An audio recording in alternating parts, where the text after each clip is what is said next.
Ah, bueno, Dios les bendiga a cada uno en esta mañana. Hoy vamos a estar hablando acerca de llamados a servir. Y vamos a estar leyendo Josué capítulo 24, versículo 15. Hay dentro del mundo de las iglesias, un pensamiento que a veces me da un poquito me siento un poco mal al escucharlo, y es que la salvación es individual. Y yo soy consciente de que la Biblia habla de que nosotros debemos de aceptar a Dios, debemos de buscar el bautismo que Dios ha dejado para nosotros. Pero también soy consciente, debido a diferentes ejemplos dentro de la Escritura, de que Dios nos va a pedir cuenta por mucho más que por mi vida. Muchas veces por lo que yo hice con mi vida para dar ejemplo a otros, o por la forma en la que hablé a otros. Entonces, aunque la salvación sea algo individual, yo estoy llamado a llevar la salvación a los demás, porque ellos no la van a encontrar por sí mismos. En Josué capítulo 24, versículo 15, el texto dice así: pero si les parece mal servir al Señor, elijan ustedes mismos a quién van a servir: a los dioses que sirvieron sus antepasados al otro lado del río Éufrates, o a los dioses de los amorreos, en cuya tierra ustedes ahora habitan. Por mi parte, mi familia y yo serviremos al Señor. Estas palabras son muy importantes realmente en el pensamiento de Josué, porque él se encuentra ya en un momento de vejez, en un momento de ceder su posición a otra persona, en la cual él sabe que muchas de estas personas que van a venir después de él no tienen un compromiso real con Dios, no tienen un verdadero sentimiento de pertenencia a Dios. Y él pone este ultimátum al pueblo de Israel, y le dice: ahora escojan ustedes a quién van a servir. Ese momento en el cual Josué dice estas palabras es un momento determinante para el pueblo de Israel. Todos conocemos la historia de este pueblo, el pueblo que está dispuesto a servir a cualquier otro menos a Dios. En muchos de sus ejemplos nos podemos dar cuenta de eso. Está dispuesto a servir a quien sea, a quien se ponga primero, al primero que les pida que lo adoren, y de último, tal vez, servimos a Dios. Y esto se ve en ejemplos como cuando sirven a Baal, cuando están dispuestos a servir a Asera o a otras deidades de los cananeos. Y por último, buscaban a Dios, buscaban a Jehová. Entonces, estas palabras son muy determinantes. Y acá en este pasaje se nos dicen tres cosas que son fundamentales. ¿Quién está llamado a servir? Lo primero es: por mi parte, yo. Segundo, mi familia y yo. No solamente mi familia. Y tercero, elijan ustedes mismos, es decir, el resto del pueblo. Son los tres que están llamados a servir: yo, mi familia y el pueblo. Los tres estaban llamados a servir. Lo primero, por mi parte. En Deuteronomio capítulo 30, versículo 14, encontramos esta escritura que dice así: porque muy cerca de ti está la palabra, en tu boca y en tu corazón, para que la cumplas. Es decir, la palabra de Dios no está al otro lado del mundo. La palabra de Dios no necesita de nadie para que yo pueda recibirla. Leíamos entre semana, el día miércoles en la clase bíblica, acerca de la inspiración de la Biblia, y la Biblia dice: la palabra de Dios ha sido revelada para que el hombre la pueda comprender, para que el hombre la entienda. Es decir, la palabra no está llena de acertijos, de misterios. No está llena de grandes símbolos y ejercicios matemáticos súper complicados para que yo la comprenda. La palabra de Dios está ahí para que el ser humano sea capaz de entender la voluntad de Dios. Y dice este pasaje, muy cerca de ti está la palabra. Y aclara y presenta la parte fundamental de esto y dice, en tu boca y en tu corazón. No está en otro lugar, no está más lejos. Ahora, el pueblo de Israel se tardó mucho en comprender estas palabras de Dios. Se tardó mucho. Tuvieron que pasar todavía por Babilonia, tuvieron que pasar por el problema con Asiria, tuvieron que ser esclavos de los persas para llegar a la conclusión de parte de un profeta que les dijo, vendrá el tiempo en el cual Jehová escribirá su ley y ya no la escribirá en piedra, sino en el corazón de aquellos que le sirven. Porque estas palabras están en Deuteronomio, pero no se comprendieron en el momento, no las entendieron. No sé si ustedes recuerdan, pero en medio del desierto, hubo un grupo que dijo, levantemos jueces, levantemos líderes, levantemos a alguien que nos conduzca de regreso a Egipto, porque aquí vamos a morir en el desierto. Es decir, Dios me ha alimentado, Dios me ha servido, Dios me ha dado agua, Dios me ha bendecido, pero yo todavía quiero regresar a Egipto. Es lo que decía el pueblo de Israel. Y estas palabras eran para ellos. Ahora, ¿por qué razón la palabra de Dios está en la boca y en el corazón de cada uno de nosotros? La respuesta está ahí mismo en este versículo, en la parte final. Para que la cumplas. Vivimos en un mundo religioso donde lo último que la gente quiere, lo último que la gente desea, es cumplir la voluntad de Dios, es seguir la Escritura, seguir la palabra de Dios. La gente hace todo menos esto. Y esto se ve en el mundo religioso, se ve en la vida espiritual de muchos. Y este es el llamado que se hace a mí en primer lugar, a yo individualmente, a mi persona, a mí mismo. Ese es mi llamado, para que tú cumplas la palabra.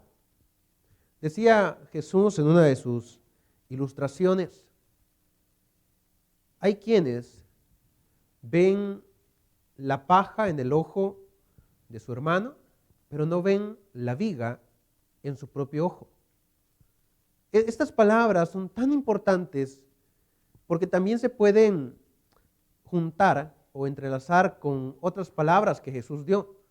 Cuando hablaba de los fariseos y decía, hagan lo que los fariseos dicen, pero no hagan lo que ellos hacen, porque enseñan y no practican. Es decir, todos estaban viendo lo que era la vida de los demás, pero ninguno se preocupaba directamente por su propia vida y su cercanía con Dios. Y este pasaje dice, la Escritura está ahí, está en tu corazón para que tú la cumplas. En primer lugar, el primer llamado a servir a Dios soy yo. Yo soy el primero, no otro. Y esto me recuerda a lo que es viajar en avión. Cuando uno está en un avión, las azafatas, el personal de servicio, empiezan a dar ciertas instrucciones de seguridad. Y entre esas instrucciones hay una respecto a las máscaras de oxígeno. Y dicen, cuando el avión tenga turbulencia y el avión comience a caer y caigan estas máscaras enfrente suyo, primero tome su máscara, colóquela en usted y luego ayude al que está al lado suyo. Hay una buena razón por la cual no se nos pide a nosotros ser héroes de inmediato. De primero colocar la máscara en todos los demás y luego colocarla en mí. Y la respuesta es tan sencilla, es que si yo le coloco la máscara al que está al lado mío, primero, es muy posible que yo me desmaye antes de terminar de colocar aquella mascarilla de oxígeno en el rostro de la persona que está a mi lado. Es muy posible que yo quede inconsciente antes de lograr ayudar a alguien. Por ende, primero ponte la mascarilla tú y luego ayuda al que está al lado tuyo. Esta es la idea de por qué Dios me llama a mí primero. Primero eres tú el llamado para que tú puedas cumplir la palabra de Dios y luego puedas llevar esta palabra a las personas que están cerca de ti. He conocido padres que dicen, es bueno que mi hijo vaya a la iglesia. Es bueno que mi hijo vaya a las clases. Le enseñan muy buenas cosas. Tal vez así aprende a no ser como yo. Y eso es preocupante. Es muy preocupante porque lo escuché decir a alguien que consumía mucho alcohol. Y él decía, ojalá mi hijo aprenda a no ser como yo, ahí en la iglesia. Pero él no iba, él no buscaba a Dios. Pero le parecía bueno que su hijo lo hiciera. Es casi improbable que ese hijo pudiera encontrar a Dios y permanecía en la casa donde él vivía. Porque pasa más tiempo en su hogar con el ejemplo de sus padres que en la iglesia. Por ende, aprendía más de su padre a cómo vivir que de los que le estaban enseñando en la congregación. Primero debo ser llamado yo y luego será entonces llamada mi familia. Lo segundo que dice Josué es mi familia. Mi familia es la segunda en ser llamada. Dice Deuteronomio capítulo 6, versículos 6 al 7. Y estas palabras que yo te mando hoy estarán sobre tu corazón y las repetirás a tus hijos y hablarás de ellas estando en tu casa y andando por el camino y al acostarte y cuando te levantes. Esto es muy difícil, es muy complicado de hacer, es muy, muy complicado de llevar a cabo. Porque creo que ninguno de nosotros puede pasar hablando todo el día acerca de los mandamientos de Dios, porque hay otro montón de preocupaciones sobre nosotros, hay otro montón de cosas que hacer. Pero la idea de este pasaje es, tus hijos tienen que saber primero por ti. Es decir, la casa tiene que saber primero por ti cómo servir a Dios, porque tú ya lo estás sirviendo. Entonces tu casa se verá influenciada por ti. Se verá influenciada por ti. Volviendo a la imagen del avión y las máscaras de oxígeno. Cuando yo ya tengo colocada la mascarilla en mi rostro, puedo entonces ayudar a la persona que está cerca de mí. La persona más cercana a mí es mi familia. Yo puedo ayudarla cuando yo ya fui ayudado. Pero si yo no cumplo, no repito este tipo de instrucciones, será imposible que la persona que está cerca de mí entienda por qué razón estoy tratando de ayudarla. Este pasaje habla acerca de lo que el pueblo de Israel debería de estar haciendo, y es enseñando a sus hijos diariamente, en cada momento, que Dios ha dado mandamientos para su vida. No me va a dejar mentir. El mundo religioso nos ha enseñado otra cosa. Nos ha enseñado otra cosa. Creo que todos estamos familiarizados con un pequeño pensamiento o posición teológica que es salvo, siempre salvo. Y esto es muy dañino, porque hay personas que creen que son salvas siempre, sin importar cuánto daño puedan causarle a otras personas, sin importar cuánto daño se estén causando a sí mismos. Y siguen creyendo que son salvos. Siguen diciendo, no, si Dios ya me perdonó. Pero no cambian su forma de vida y siguen lastimando a más personas. Lo importante de entender los mandamientos de Dios en este capítulo de Deuteronomio era entender que servir a Dios tiene tanto bendiciones como el hecho de que yo no siga a Dios y no obedezca los mandamientos de Dios, tiene también su contraparte, su castigo. Y cuando uno lee los mandamientos que habían, uno se da cuenta del tipo de daño o tipo de castigo que podía ocurrir. Todos estamos familiarizados con el versículo que dice, no robarás. Ese texto es muy conocido.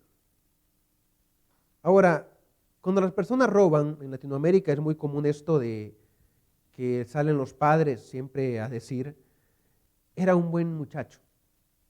Recuerdo un video que circulaba en redes sociales, donde una madre decía, él no le hacía daño a nadie, solo salió a robar una moto como lo hacía todos los días.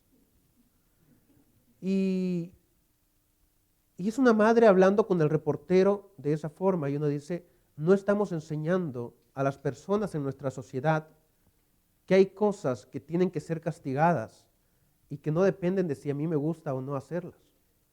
Y esto es lo que el mundo religioso enseña. Tú eres salvo sin importar cómo vivas tu vida. Tú eres salvo sin importar si obedeces o no obedeces a Dios. Cuando la Escritura me dice todo lo contrario, estas palabras que yo te mando hoy estarán sobre tu corazón, las repetirás a tus hijos, hablarás de ellas estando en tu casa y andando por el camino, y al acostarte y cuando te levantes. Es decir, repítete la voluntad de Dios en tu vida, todos los momentos. Repite la voluntad de Dios en tu vida cada instante.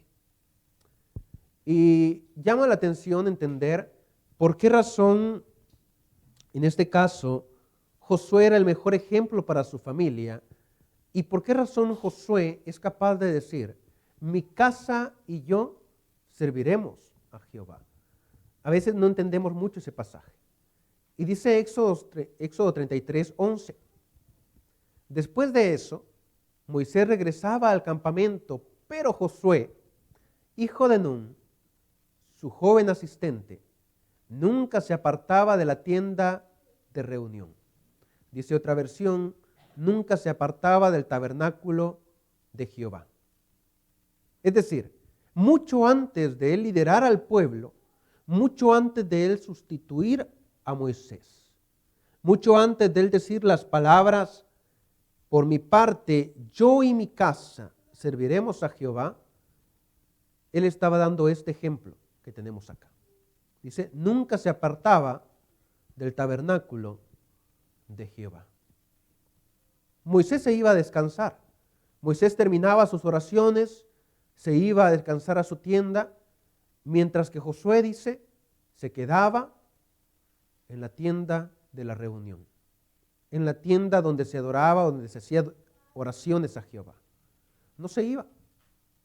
Y eso es lo que lleva luego a Josué a decir, mi casa y yo, con toda la propiedad del mundo, sabiendo que su familia le iba a hacer caso, porque él había sido un ejemplo mucho antes de estar a cargo del pueblo de Israel. Moisés todavía estaba con vida cuando este pasaje habla sobre la actitud de Josué. ¿Por qué será que a veces no podemos ser buen ejemplo para otros? Precisamente porque el llamado que yo he tenido no lo he puesto en práctica y esto hace que yo no sea capaz de llamar a mi propia familia, a mi propio hogar, a aquellos que son cercanos a mí, para que también hagan cumplimiento de este llamado. Por último, elijan ustedes mismos. Yo sé que el día de mañana Dios va a hablar con muchos de nosotros y va a decir, con todo el tiempo que tuviste en el mundo, con todo el tiempo que tuviste, ¿a cuántas personas les hiciste saber que yo te había salvado? Y lo sé porque esa es la gran comisión que Dios ha dado. Ve y lleva el Evangelio a todo el mundo. Anuncia el Evangelio a todo el mundo. Y Pablo es muy claro en cuanto a eso y dice, yo no he venido a bautizar, yo vine a predicar. Eso quiere decir, mi vida, mis palabras, mi actitud debe ser la mejor predicación para que el mundo escuche el Evangelio del Señor. Puedo hacerlo con mi vida. Puedo hacerlo sin abrir mi boca. Puedo asegurarme de que las personas vean en mí el Evangelio de Cristo sin abrir mi boca. Yo les comentaba a ustedes que en una ocasión, en unas prácticas que hacíamos contables, una persona se me quedó viendo y me dijo, ¿tú eres cristiano? Como tú hablas, no me parece muy cristiano. Y eso me hizo reflexionar mucho porque yo empecé a cuestionarme, ¿qué he dicho yo acá para que ella crea, esta persona que está aquí en la oficina, crea que yo no soy cristiano? ¿Qué he dicho yo? ¿Qué he hecho yo para que su respuesta ante mí sea, ¿eres cristiano de verdad? No pareces, no actúas como uno. Ahora, eso me llevó a mí a reflexionar, porque eso quiere decir que mi vida no reflejaba a Cristo. Yo tenía 15 años para esa fecha. Cuando yo estaba trabajando en la fábrica, hace 3 años, un muchacho me dijo, oye, mira para allá. Mira, no, allá va una muchacha. Yo lo vi a él y lo vi muy seriamente. Creo que lo vi tan serio que él agachó la mirada y me dijo, ¿eres cristiano? Dije, sí. Dijo, no te preocupes, no te vuelvo a decir nada sobre esto. No te vuelvo a decir ni a mencionar que voltees a ver a nadie. Porque él estaba viendo a una mujer. Y él quería que yo también volviera mi vista. Para esa época, yo ni siquiera había pensado en casarme. ¿Sí? Aún no estábamos con Vanessa. Yo estaba solito. ¿Qué me impedía a mí voltear a ver a aquella mujer? Pero la respuesta de él fue, oh, ¿tú eres cristiano? No te preocupes. No te volveré a decir que lo hagas.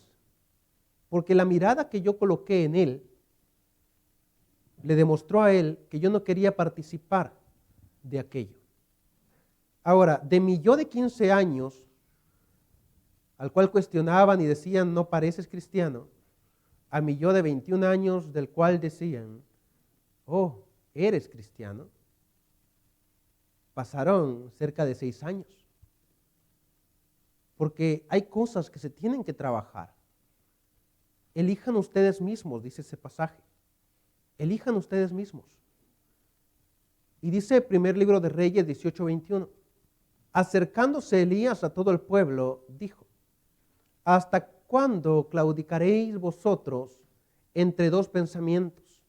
Si Jehová es Dios, seguidle. Y si Baal, id en pos de él. Y el pueblo no respondió palabra. Tenemos dos opciones en el mundo.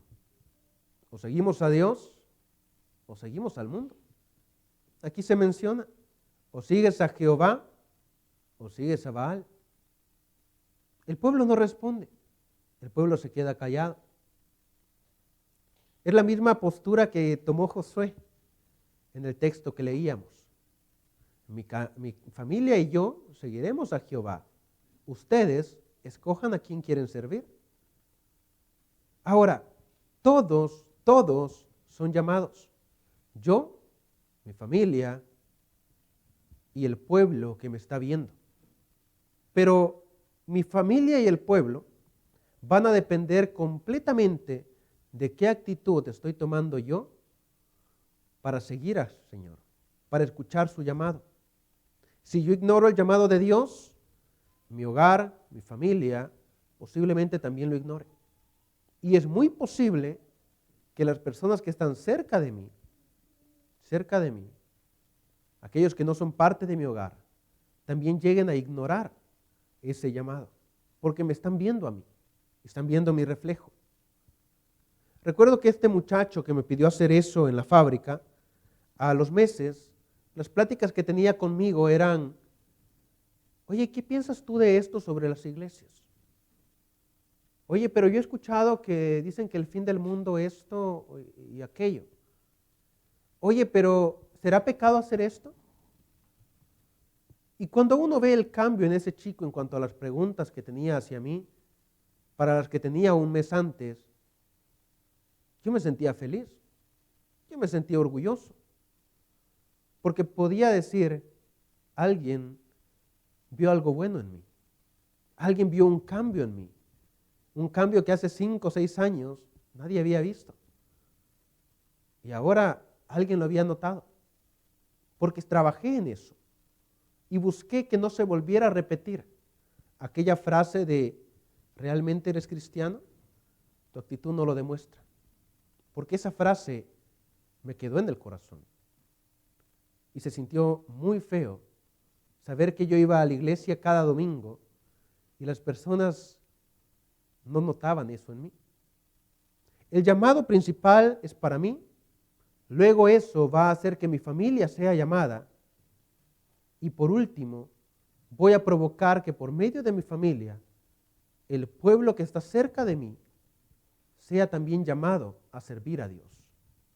Hermanos, hay algo que tenemos que comprender, y es que el servicio a Dios no es y nunca ha sido individual. Nunca. El servicio a Dios es colectivo, porque yo influyo a los que están cerca de mí. Yo influyo a los que vienen cerca de mí. Yo no puedo servir a Dios solo. No puedo hacerlo. No puedo quedarme aislado en una esquina diciendo que adoro a Dios, porque entonces el mundo nunca va a conocer a Dios. Cuando el pueblo de Dios canta, cuando el pueblo de Dios lee, cuando el pueblo de Dios actúa, el mundo se da cuenta de eso. Y el mundo ve ese reflejo y se sienten felices y atraídos. A veces no parece. Las actitudes de muchas iglesias llevan a lo contrario. Hace poco miraba un caso que ocurrió en El Salvador, en la capital. Acá no conozco muy bien cómo son las leyes sobre el sonido, pero en El Salvador no respetamos mucho eso. Entonces, una iglesia estaba en un parque, en una comunidad en la cual todas las casas están una pegada a la otra, comparten la misma pared. En esas comunidades las casas están muy cerca. Y esta iglesia estaba en el parque en una campaña, pero tenía 5 aparatos de sonido diferentes y los tenían a todo volumen. Muchas de las personas que estaban ahí durmiendo el día domingo, descansando del trabajo, llegaron furiosos a pedirles que bajaran el volumen. Y la respuesta fue, esto es para Dios. No tenemos que bajar volumen. La respuesta de las personas fue, sí, es para Dios, pero Dios también puede escuchar si ustedes le bajan volumen a eso, porque están siendo de mal ejemplo para todos nosotros. Porque nosotros trabajamos 6 días a la semana y hoy solamente queríamos descansar hasta tarde. Y debido a este tipo de actitudes, muchos de nosotros no queremos venir a esta iglesia, porque no respetan a sus vecinos. Entonces, el llamado es primero para mí, luego para mi familia, luego para la comunidad, por medio del ejemplo que yo estoy dando y por medio del ejemplo que mi familia está dando. Así que, hermanos, concluyo con esto. Todos somos llamados a servir. No solo uno, no solo 2, no solo 3. Porque el servicio es en el corazón para Jehová. Quedamos con este canto.